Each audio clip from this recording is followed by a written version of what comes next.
তাহলে কি আর পিছে শয়তান লাগলো নাকি? শয়তান তাড়ানোর দোয়াটা পড়তে হচ্ছে।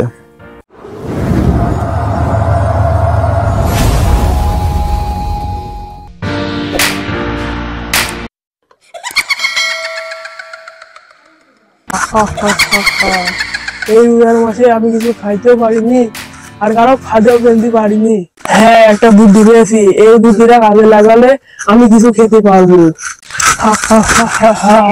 দেখি যাই, এই বুদ্ধিটা কাজে লাগাই।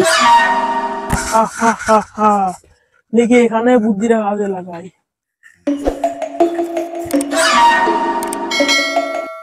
এই তো বুদ্ধিটা আমি কাজে লাগিয়ে ফেলেছি। সেরি খেয়ে ভাত কটা বেঁচে গেছে। কুকুরটা ভাত কেটে তো দেওয়ার দরকার। কুকুর তো আমার অনেক উপকার করে। যাই কুকুর ভাত করে দিয়ে আসি। ভাত থাকলে তো ভাত নষ্ট হয়ে যাবে, আর বাসায় সবই তো রোজাই, কেউ তো খেতে পারবে না। নষ্ট করা চাই, কুকুরটাকে ভাত করে দিয়ে আসি। আতু আতু আতু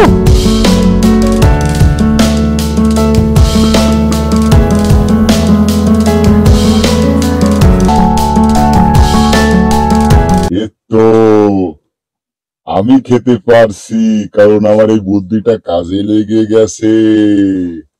হা হা হা।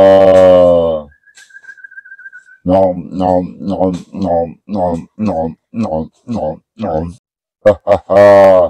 কারণ আমি তো শয়তান, এরা তো বুঝতে পারি নাই। এরা মনে করছে আমি তাদের বাসার কুকুর।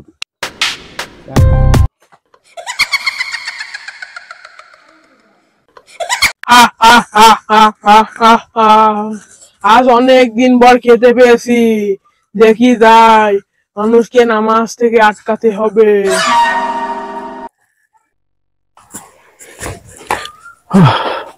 আজান তো হয়ে গেছে, যাই নামাজটা পড়ে আসি।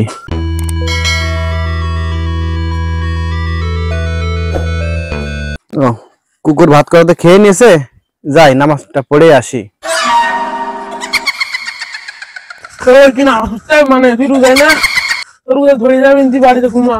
কি ব্যাপার, মনের ভিতরে এমন লাগছে কেন? আমি তো নামাজ পড়তে যাব। তাহলে কি আর পিছে শয়তান লাগলো নাকি? শয়তান তাড়ানোর দোয়াটা পড়তে হচ্ছে। আউযু বিল্লাহি মিনাশ শাইতানির রাজিম। যাই দেখি নামাজটা পড়ে আসি।